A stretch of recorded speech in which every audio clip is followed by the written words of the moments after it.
Tänase vestlusringi teema on sotsiaalne kunst. Külalised on kunstnik ja Kunstiakadeemia õppejõud Tanja Muravskaja. Tere! Mari Kartau, keda varem tunti nime all Mari Sobolev, kes on kunstnik, kriitik ja kuraator. Tere. Kes on ühtlasi kirjutanud väga teravalt sotsiaalset kunsti kritiseeriva artikli, mis ilmus 2010 vist aprillis Eesti Ekspressis. See artikkel on tekitanud palju poleemikat. Marko Laimre, kes on kontseptuaalne kunstnik, kuraator, õppejõud, fotokateedri juhataja Kunstiakadeemias ja ma arvan, et võib öelda, et ta juhatab oma õpilasi kontseptuaalse kunsti poole. Samuti on Tanja Muravskaja Marko Laimre õpilane ja sotsioloog Mariann Pajumets, kes on Tallinna Ülikooli õppejõud ning doktorant ja kes on oma erialases töös uurinud nii eestlaste suhtumist prostitutsiooni, töö ja pereelu ühildamist kui viimase teemana mehelikkust, uusi mehelikke rolle kaasajas. Ja mina olen Sandra Jõgeva, ma tegutsen siin kultuuritehases Polymer kunstiruum Art Container koordinaatorina ja ma olen kunstnik ja ma kirjutan ja see võte siin on Polümeri katuseaias, mille on rajanud rakendusökoloogia selts ehk siis seltskond noori vene hippisid. Esimene küsimus on Tanja Muravskajale, et Mari artikli juures ilmus foto sinu installatsioonist Monumendid ning pärast selle artikli ilmumist Ekspressis ilmus sinu teose poolt ja vastu veel omakorda artikleid, et kuidas sa tunned, kui sinu kunstniku isiksus ning üks konkreetne teos on äkki muutunud omamoodi võitlustandriks ja sa avastad ennast mõnede jaoks kangelase ja mõnede jaoks patuoina seisuses? Ma arvan, et tore, et üks kunstiteos nagu saab nii palju tähelepanu, et ainult seda ma tunnengi. Aga ütleme kõige suuremad poleemikat on saanud 9. mail 2010 Kristiina Normani aktsioon Tõnismäel, et ma pigem delegeeriksin selle võitlustanneri au teisele kunstnikule. Et kunagi, kui Kristiina Norman näitas oma teost, viis konkreetselt selle kuldsõduri, pronkssõduri kohale, siis küsiti sarnase teemaga tegelevatelt kunstnikelt, mida nad arvavad ja siis sa väga teravalt kritiseerisid Kristiina Normanit, ütlesid, et ta on viinud eestlaste ja venelaste suhted sama kaugele, kui nad olid pronksiöö ajal, et kas sa oled oma meelt muutnud? Tähendab, kui olla täpne, siis ma ei kritiseerinud kunstniku, ei kritiseerinud teos, ma kritiseerisin aktsiooni ja ma avaldasin oma arvamust selle aktsiooni kohta ja õnneks on nüüd selle aktsioonist on saanud kunstiobjekt, mis on praegu väga paljud vaatajad näinud ja ma arvan, et see teos on väga huvitav ja väga hästi kvaliteetselt tehtud. Teil mõlemal üks teema, kui nii võib öelda, et üks sotsiaalses kunstis äärmiselt populaarne teema, mis on rahvusvähemuste küsimus, et kas sa tunned, et te mõnes mõttes nagu konkureerite samas nišis? Minu teema on nii-öelda tänapäeva Eesti identiteet, et mina pigem vaatan ja konstrueerin selle tänapäeva eestlase pilti. Aga sa filmisid näiteks vene poliitikuid, Eesti vene poliitikuid? See on pigem nagu arvamusliidritest ja see teos oli suunatud kõigepealt Eesti publikule, et kas nad teavad neid, kas nad arvestavad nendega ja suuremas plaanis on küsimus, et kui palju arvastatakse vene arvamusega Eesti meedias. No, kuidas sa leidsid sotsiaalse teema kui enda isikliku teema kunstnikuna, et sa alustasid hoopis ajakirjaniku, moefotograafina, sa kirjutasid Beatrice'i eluloo 10 aastat tagasi ja su esimene näitus oli hoopis sensuaalsetest aktifotodest tuntud naistest. olgem jälle täpsemad. Minu esimene näituse pealkiri oli Men's Play, mis on meestemängud. Mina proovisin selga nii-öelda meeste rolli, et kuidas olla meesfotograaf, kuidas ta klišeelikult vaatab naisi ja ma püüdsin naisena, heteroseksuaalse naisena jälgida neid klišeesid, et kas mul õnnestub presenteerida naist kui seksuaalset objekti. Ja millal sa leidsid sotsiaalse kunsti? Kas see ei olnud sotsiaalne kunst? Minu arust oli. Niimoodi kirjeldatuna, mis selle eesmärk oli, siis see on ju sotsiaalne kunst. Rääkida naise rollist ühiskonnas ja tema objektifitseerimisest. Ma saan aru küll, et me oleme nagu kogunenud siia kenasse sügisõhtusse arutlemaks sotsiaalse kunsti teemal, aga minu jaoks ei ole sellist teemat põhimõtteliselt eksisteeri. Mul on lihtsalt nagu kuri kahtlus, et sotsiaalse kunsti sildi kleepimine ühele või teisele kunstivormile, nähtusele või kunstnikule või suunale on üks niisugune natukene hale katse lihtsalt kehtestada mingit teist sorti nagu võimumehaanikat kunstivälja sees. Mis tore on, aga mis ma sellega ikka peale hakkan nii väga või et see ei ole kuidagi relevantne tänapäeva maailmas, et minu jaoks on nagu 20. sajand, jumal hoidku, 19. sajand on läbi saanud, eks, ja ka 20. sajand on läbi saanud ja ma soovitan kõigilegi, teistelegi seda, et aitab ehk, et 2010 jumal hoidku, eks, et ärme räägi sotsiaalsest kunstist. Asotsiaalsest kunstist. Ma ei tea, mis see on. Kas teil on mingi idee, mis võiks olla asotsiaalne kunst? Ma arvan, et see vastand ei oleks mitte asotsiaalne, vaid enda isiklike probleemidele keskendub. No jaa, okei, aga see on hoopis teine asi, eks ole. On või? Isegi see nii hüpoteetiline, üksik romantiline luuletaja seal kusagil mererannas, eks ole, et kui tal ka ei ole kedagi siis otse kommunikatsiooniks partneriks juures, eks. Katsun rääkida hästi lihtsalt, vabandust, ei õnnestu. Siis tõenäoliselt, et tal üleüldse nagu mingisugune keel eksisteeriks, ta konstrueerib ta endale selle teise või teised. Olles fotokateedri professor ja osakonna juhataja nüüd juba 5 aastat, eks ole, saab kohe. Olen ma väga sügavalt veendunud, et kaamerast nagu siis kaamera ümber ja kaamerast lähtuvat kunsti ei ole võimalik teha ilma teise aspektita, nii et nagu, mis on juba a priori ette sotsiaalne ja ma arvan, et ka keel toimib mingil määral niimoodi, et see on vajalik. Nii et isegi iseenesest ainult nagu, kuidas ma ütlen, männiokastest lauldes nagu tuulele või sügistormile, eks ole, on tegemist väga sotsiaalse nagu situatsiooniga, põhimõtteliselt modelleerituna, eks ole. Jah, me mõtleme, et tõepoolest, who cares? Aga who cares võib öelda ka selle kohta, et näiteks nagu 800 inimest saab nagu surma kusagil teisel pool maakera praegu, eks ole.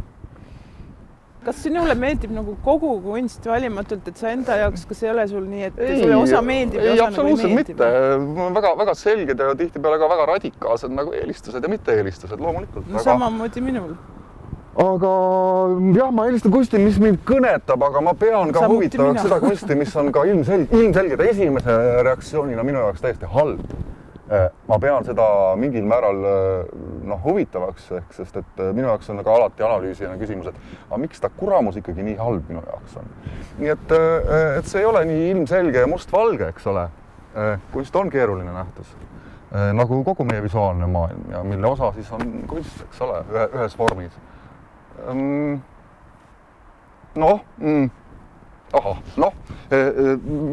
Midagi tuleb meelde sealt see artiklist, et sa väidad nagu vohab mingi teatud sorti nagu halb sotsiaalne kunst, eks ole. Kvaliteeti minu arust. Nojah, et jube raske või jube niisugune, kuidas ma ütlen, arrogantne on väita midagi, millest esiteks, mis sulle nagu a priori ei meeldi, punkt. Mis sulle korda ei lähe, punkt, ja millest sa ka mitte midagi ei tea, punkt. Ma ei saa öelda, et mitte midagi. Loomulikult, kunst on pluralistlik asi, eks ole, kaasaegne kunst, seda radikaalselt pluralistlik. Kõigil on selle kohta mingi arvamus. Ala Kristinka siis see kuldne sõdur, eks ole. Aga ma nagu ei saa aru, et noh, kus need väited nagu tulevad või milles nad põhinevad. Ma olen nagu igasugust kunsti jälginud selle praktiliselt, ütleme, algusest peale, kui me räägime kaasaegsest kunstist Eestis, noh, võimalikult suure huviga ma olen sellest kirjutanud, ma olen käinud nii palju näitustel ja festivalidel kui vähegi võimalik füüsiliselt ja mingi hetk nagu lihtsalt hakkas tulema nii palju seda asja, mida sa ei taha nimetada sotsiaalseks kunstiks ega halvaks. Aga ma arvan, et kõik saavad aru, millest ma räägin. Et ma käin näitustel ja järjest... Mina ei saa aru, millest. Ja muidugi see artikkel rääkski Eesti asjadest. Et ma nagu käisin ja mitte kuidagi see ei hakanud mulle meeldima, see hakkas mulle nagu aina vähem ja vähem meeldima ja muutus aina tüütumaks ja tüütumaks. Et see ei ole nagu nii, et ma nüüd läksin Pärnusse elama, astusin mingisse teise parteisse, vaid see on see, et ma nagu olen üritanud sellega kõigest hingest nagu suhestuda, aga mingi hetk tuleb kuskil mingi piir ette, et kui sa näiteks, ütleme näiteks, et sulle absoluutselt ei maitse, ma ei tea, kapsasupp ja sa üritad seda süüa nagu 10 korda ja 20 korda, iga kord oksendad, siis lõpuks tuleb nagu piir ette ja sa annad alla lihtsalt. Et see oli nagu see ajend, mitte see, et ma tahaks kandideerida mingile ametikohale, mitte see, et ma tahaks kuskilt mingit raha saada või kelleltki midagi ära võtta, aga see oli nagu selline lihtsalt nagu professionaalse kunsti vaataja selline mure asja pärast, et miks pärast on mingit seda sorti asja, mida ma mitte kuidagi ükskõik kuidas ma ka ei süveneks, ei suuda nagu panna endale meeldima või muljet avaldada. Just ega see ei kõneta sind, eks ole, sa leidsid nagu seda, et see ei kõneta ja siis seda niisugust traumaatilist, loomulikult pead sa ennast professionaalseks kunstivaatajaks, jumal hoidku mingi teistsuguse arvamuse eest, eks ole. Ja siis et seda traumat kuidagi nagu leevendada või siluda, siis sa otsustasid nagu vajutada nagu jalaga pähe nagu enamusele siis kaasaegse kunstiga tegelevatele kunstnikele ja muudele kuraatoritele ja kriitikutele. Palju õnne, eks ole, aga ma ei tunne, et nende pead sellest lömastunud ma ei oska selle peal midagi öelda, sellepärast, et see nagu ei tähenda midagi. See on sinu enda isiklik probleem, kui see sind ei kõneta. Enamus maailmas see kõnetab. Aga see, et galerid on tühjad, tegelikult kõneleb Mari väidete poolt. Ja see, et igast päevalehest on kadunud kunstitoimetaja ametikoht, et kunstiartikleid praktiliselt enam ei ilmu. Ei ilmu jah, ja see on üks teine teema ja üks teine probleem. Aga need asjad on omavahel seotud. Minu meelest Mari artikkel ka vihjas sellele, et need asjad on omavahel seotud, et kaasaegse kunsti uskumatult madal positsioon on seotud just nimelt selle suure koguse halva sotsiaalse kunstiga. Missugune positsioon, milles positsioon ja lõpetagem see hierarhiseerimine. Kas kaasaegne kunst tervikuna, mõistate, kaasaegse kunstiväli, me ju ei räägi mitte millestki vähemast kui tervest fucking kunstiväljast, eks ole, on nagu kõrgemal positsioonil kui näiteks, ütleme, et viieste aerumeeskondade siis nagu sport on kahtlemata väga kõrgel positsioonil, ka muusikat austatakse. Kas tahad väita, et tänu sellele on kunst kaotanud oma positsiooni, et videopilt on halba kvaliteet? See on üks võimalus, jah. See on üks võimalus. Kui kunstisaalides, galeriides on vähe inimesi, siis on ju probleem. Ei ole. Miks ei ole? Miks te arvate, et see on probleem? See on teada probleem. Kas kunst peab olema tehtud ainult kunstnike kitsale ringile? Ma ei tea, kas kunst üldse peab midagi olema. Kunst võib olla üks või teine. Ma lähen nagu maailma avastama ja siis ma leian hoopis mingi, leian mingisuguse nagu kakajunni. Ma olen jube solvunud selle üle, et vau, mis asja? See on siuke väide ju. Sorry, ütleme, et kas on võimalik näiteks leida kakajunn? On võimalik. Me oleme ju loomulikult avatud nagu mõtlemisega. Me ju saame aru, et kui me läheme midagi otsima, me võime mida iganes leida. Mis mul nagu ette heidaks nagu Marile, et kui just nagu sind, ütleme, häiris selline nagu sisemine nagu kunstiprobleem, et miks seda nagu pakkuda nagu laiemale publikule, äkki seda saaks nagu arutada kas või Sirbi kaandel, et nagu omavahel arutada ja mitte nagu viia nagu laiemale publikule, kes võtab selle nagu manifestina, et kaasaegne kunst ei ole midagi väärt. selliseid mõtteavaldusi on minu meelest kirjutanud mitmed intellektuaalid. Võib-olla, et ei ole iseennast vaja alati nii hirmus surmtõsiselt võtta, nagu paljud need kunstnikud näivad võtvad, kes nagu sellise raske töö ja igivalamisega üritavad seda kuraatoritele meelepärast kunsti teha, et võiks nagu suhtuda väikse eneseirooriaga. On selliseid inimesi, mitte kõik, aga on selliseid, oleme ausad. Symboliseerida midagi ja väljendada, ta on rabeleb 24 tundi nagu mingis liberaalkapitalistlikus hammasrattas, eks ole, ja kui ta nagu tõepoolest ohverdades ükskõik mida kellelgi on siis, eks. Otsustab nagu pühenduda millelegi ja siis öelda sellisele tegelasele, et kuule, et ära võta ennast väga tõsiselt, eks ole, on minu arust nagu naeruväärsus, Mari. Ma ütleks seda sama asja, et ära võta ennast nii väga nagu tõsiselt, eks ole, et nagu kui sa nagu kunstist aru ei saa või sa ei saa aru, mis on see nagu mootor, mida see käivitab, kaasaegset kunsti ma pean silmas, eks, siis ära tegele sellega, eks ole, väga lihtne asi, tõmba juhe välja ja tegele mingi muu asja, eks ole. Mind see nagu ikkagi huvitab ja see on mu eriala, et tahaks nagu teada, mis toimub, sa võtad ennast nagu tõsiselt, eks ole, sa ei saa. Ei no, põhjenda nüüd palun seda väidet, kui sa siin palusid kõiki asju põhjendada, et tegelikult niisuguse verbaalse muljaga on võimalik absoluutselt ükskõik mida põhjendada või mitte põhjendada, aga see lihtsalt ei, see on ju vana teada-tuntud fakt, et nagu jutuga võib tegelikult täiesti vastupidised asjad loogiliselt ära seletada. Aga ikkagi nagu, kuidas on ikka niimoodi, et sina nagu nagu mingi lillekene seal selles meie sotsiaalses nagu hunnikus, eks ole, ja ülejäänud on nagu ma ei ole sellist asja kuskil öelnud. Kuraatorid, halvad nagu tegijad üleüldse nagu tehke midagi, mis kuulub nagu põhimõtteliselt kuskil 17. sajandisse ja jumala eest jätke mind rahule. Aga põhimõtteliselt see artikkel oli sellisest ideoloogiast lähtuv. Ei ole. No aga meil ei ole artiklit näidata. Näita artiklit, palun. Räägi minuga. Ma arvan, et minu isikliku maitse jaoks ja ma arvan, et ka paljude teiste jaoks on olemas head ja halba sotsiaalset kunsti, samamoodi on head ja halba natüür, samamoodi on olemas head ja halba, ma ei tea, rockbände ja nii edasi. Iga kord, kui ma lähen kunstijoonesse siin mingi aja jooksul, ma näen seal nagu mingit jama, ükskõik siis mis sorti jama see on, kas see on mingi Ärbsi kureeritud jama või on see mingi Elkeni kureeritud jama, kogu aeg ma lähen.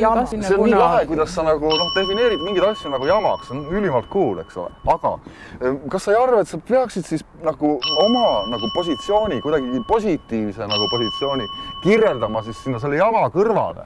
Et ilma selleta on need väited väga-väga nagu haled. Nagu sa ise tead, siis kui ma oleksin hakanud seal ajalehe artiklisse lihtsalt ei mahu kõik. Sinna ei mahtud kõik põhjendused, mida ma oleks tahtnud. Sinna ei mahuks kogu minu elulugu, mis selgitaks ära meie kunagise võitluse alguse ühise kaasaegse kunsti tekke nimel üldse Eestis ja kogu selle story, kuidas on arenenud see nagu mingi valemiga. Ma kardan, et siis sa osutuksid lihtsalt üheks teatavaks nagu Mari Kartov jamaks seal kõrval, eks, ja mitte midagi muud. No millele tõesti seda väidet ei põhjenda seda palun?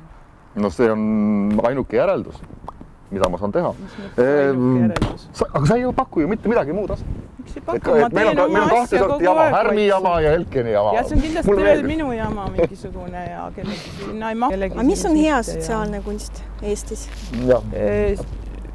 Eestis, mis mõttes? Ma arvan, et seda ei ole mõtet nagu niimoodi määratleda, et mis on hea sotsiaalne kunst Eestis või kuskil mujal. Ma arvan, et igasugune hea kunst, kaasa arvatud sotsiaalne kunst on see, kus autor on nagu teemasse süvenenud, olnud enesekriitiline, suutnud nagu keskenduda sellele, mis on oluline ja mis on teostatud hästi.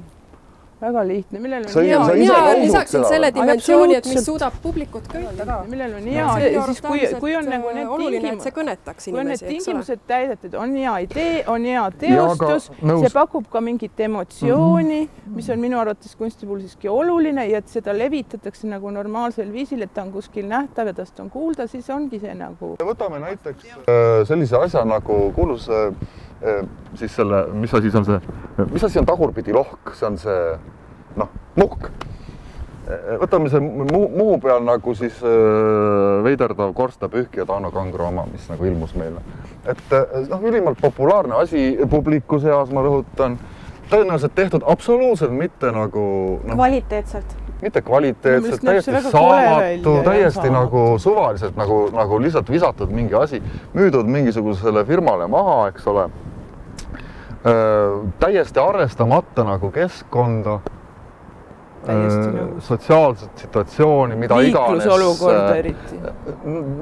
Ühel ükski see nagu, samas on tegemist nagu ikkagi nagu päris huvitav asjaga, eks ole. Kas see kunstiteos vastas nendele tingimustele, mida Mari enne loetles? Vastas küll, jah. Absoluutselt mitte, sest see oli halvasti teostatud. Ja ma ei usu, et siin oli väga palju keskendumist ja energiat pühendatud, et teatavasti teostatud Anglo on ikkagi nagu ühe inimese vabrik. Aga võib-olla kunstnik arvas, et tema on panustanud ikka väga kõvasti, eks. No aga vaata, nüüd sa räägid ka enne selle vastu, et sa olid nagu selle vastu, et on halb ja hea kunst. Et see tuletab mulle natuke meelde, kui millalgi 7 aastat tagasi me tegime rühmitusega Pink-Punk Kuuma kunstiliini, et see oli telefoniliin, kuhu vastas küsimustele 3 noort naiskunstnikku, kõigil oli magistrikraad kunstis. 3 nädalat järjest 24H ööpäevas võis helistada ja küsida kõike kunsti kohta. Ja siis seal oli väga levinud küsimus oli see, et miks mulle ei meeldi kaasaegne kunst, kas ma peaksin selle pärast muret tundma, sest muidu ma hoian kursis end erinevate kultuurinähtustega. Andis neile võimaluse mõelda, et neil ei ole põhjust ma kohe räägin.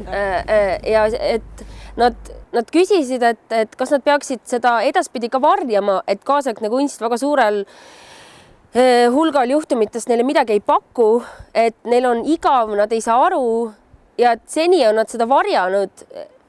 Ja siis ma tihti lohutasin neid, et see on õige, et ka mulle väga paljud asjad ei meeldi. Ja nad ütlesid, et see on kõige parem toetus, mida nad on kuulnud, et see sinu artikkel võib-olla täitis natuke sarnast rolli. Et mitte kunstiga otseselt seotud inimene, kellel on juba ammu olnud teatavaid kahtlusi. Kuningas on paljas. Jah. Sandra, tähendab, see on nii populistlik, et kui ma lähen sümfoonia orkestri kontserdile ja mul ei jõua kõik ideed nagu pähe, kas ma pöördun siis dirigendi või ütleme helilooja poole ja küsin, kas on mul õigus tunda ennast mitte lollina? Mis ta ütleb mulle? Loomulikult ta ütleb, et sina oled loll, mine õpi asju, mine loe asju, see on sinu isiklik süü. Et kui ma lähen nagu Louvrisse, Pariisi ja ma ei saa kuradi aru selle Picassost või selle Da Vincist, et ma helistan siis Sandrale Kuuma liinile ja Sandra mulle öösel ütleb, jah, Tanjakene, sul on õigus, sa ei ole loll. Et Picasso ja kõik need teised meistrid on ise lollid. Vaata, tingimata ei olnud asi... See on täpselt see sama retoorika. Pigem ei olnud asi... See on see sama retoorika. Sa ei saa akadeemilisest muusikast aru, sa ei saa kaasaegsest kunstist aru. See on sinu isiklik probleem. Ma tahtsin öelda, et see muusika näide on natuke kahtlane, kuna mitte keegi ei julge öelda, et ta ei saa aru sümfooniaorkestrist või Arvo Pärdist, et keegi ei julge seda öelda. Pärt on täielik jama ju. Tee Kuuma liini ja siis saad teada. Muusika koha pealt inimesed ei julge oma ignorantsust tunnistada. Mis sa tahtsid öelda? Kaasaegne muusika, ükskõik kui arendatud ja spetsiifiline ta on, ta peab suutma pakkuda publikule emotsiooni ja täiesti tavalisele inimesele samamoodi. Oota, sõdur on midagi sellist, et sa saad sõdurile öelda, et sina lähed nagu fucking kell surma, eks ole. Sa pead surema.